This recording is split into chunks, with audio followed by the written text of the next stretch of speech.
Between the years 2019 to 2020, 13 prisoners were strapped to a gurney.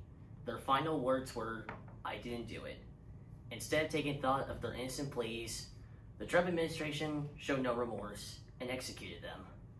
Instead of preserving human life, they were disposed of like garbage. According to the Death Penalty Information Center, update January 27th, 2025, during Donald Trump's last 6 months of his first term, he executed 13 prisoners. Now, in his new term, he signed an executive order to further expand federal executions. Not only has he signed to kill, but to further exemplify American hypocrisy. With the new executive order to expand what he believes is justified killing, we must speak up against all forms of killing. Today, we will uncover the problems of the death penalty, examine the causes, and we will build a true, rightful path to justice with solutions. It's time the United States learns death is irreversible, and satisfaction for victims weakens as time goes, because we shouldn't execute innocents, and their last word shouldn't be, "I didn't do it." So I got two problems we'll go over today: human rights violation and risk of wrongful executions. According to the American Civil Liberties Union in 2024, the death penalty flagrantly violates human rights to live. Methods of execution have proven to be cruel, inhumane, and torturous. An article by the Scientific American in 2024 goes over a story about Kenneth Smith. He was executed by lethal injection.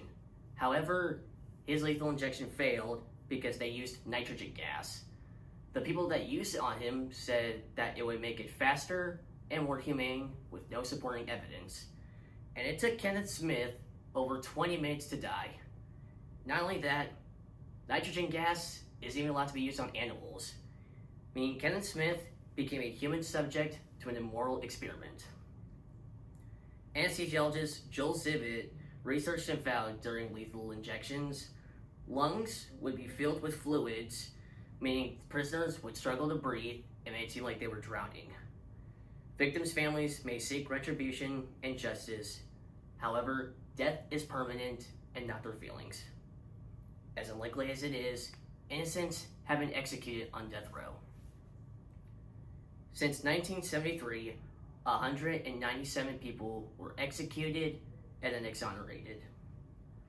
An article by Danielle Selby in 2020 goes over the story of Troy Davis. He was charged for murdering a police officer. He always claimed he never committed this crime. Months before his execution, people around the United States urged the state of Georgia to reconsider. 7 out of 9 witnesses denied their testimonies against him, and he was still executed.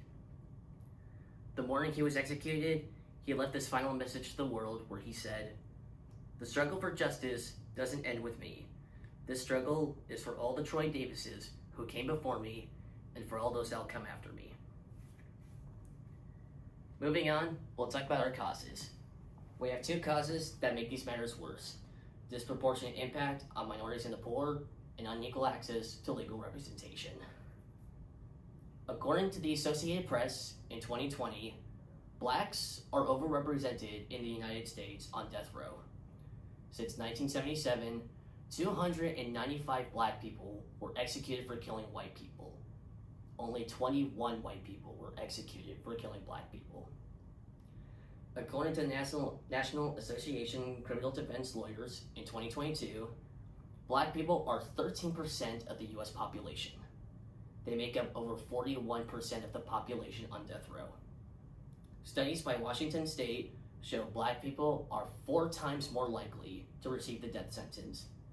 And in the state of Louisiana, the odds of receiving the death sentence are 97% higher if the victim was white compared to the victim being black. And it's not just affecting those by race, but by wealth. An article by the United Nations in 2017 states, poor people have a higher chance of being executed than rich people. This is because they're easier targets to the police.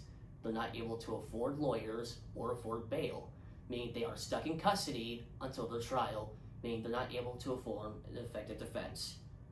So why not reform these procedures? They may not eliminate these biases. Let's explore unequal access to legal representation.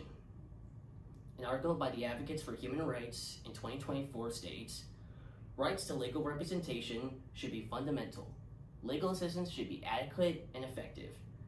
However, there have been problems with these. These problems include inadequate compensation, lack of experienced lawyers, poverty, and lack of statewide organizations. Wealth and poverty dictate whether you receive the death sentence or not. Those with money are able to afford better legal teams. According to the Equal Justice USA, about 90% of death row inmates couldn't afford lawyers, and these lawyers were either underpaid or unprepared, and they weren't provided the right resources to build their defenses. So now, let's build our path to justice with solutions. We have two solutions, legislative and a personal one I found myself. Congress.gov gives us the Federal Death Penalty Abolition Act of 2023. This bill was presented to the House on February 21st, 2023. This bill prevents the death penalty from being used as a punishment for violating federal laws, and it eliminates authority of death penalties from being an option for sentencing. Now, a personal website I found myself is called deathpenaltyaction.org. This website shows a list of upcoming executions, and they show petitions that you are able to sign, and these petitions will be delivered to its respective state governors. An example for one of these is Brad Sigmund. He was charged for murder in 2001, and he's scheduled to be executed March 7th in South Carolina by firing squad. If this execution goes, it'll be the first firing squad execution in the United States since 2010. The goal for his petition is 12,800 signatures. It's currently at 9,158. So let's finish up with what I discussed today. We uncovered the problems of the death penalty, examined its causes, and we built a rightful path to justice with solutions. We need to work towards banning the death penalty because it's morally wrong. Because once we take a life, there's no going back. Imagine the weight on your shoulders knowing we silenced someone forever, someone whose final plea of innocence was, "I didn't do it." Those words linger in the cracks of a broken system. If we don't speak up now, more innocent lives could be lost. It's time to choose justice over irreversible mistakes, and it's time that we stop disposing humans like garbage. Thank you.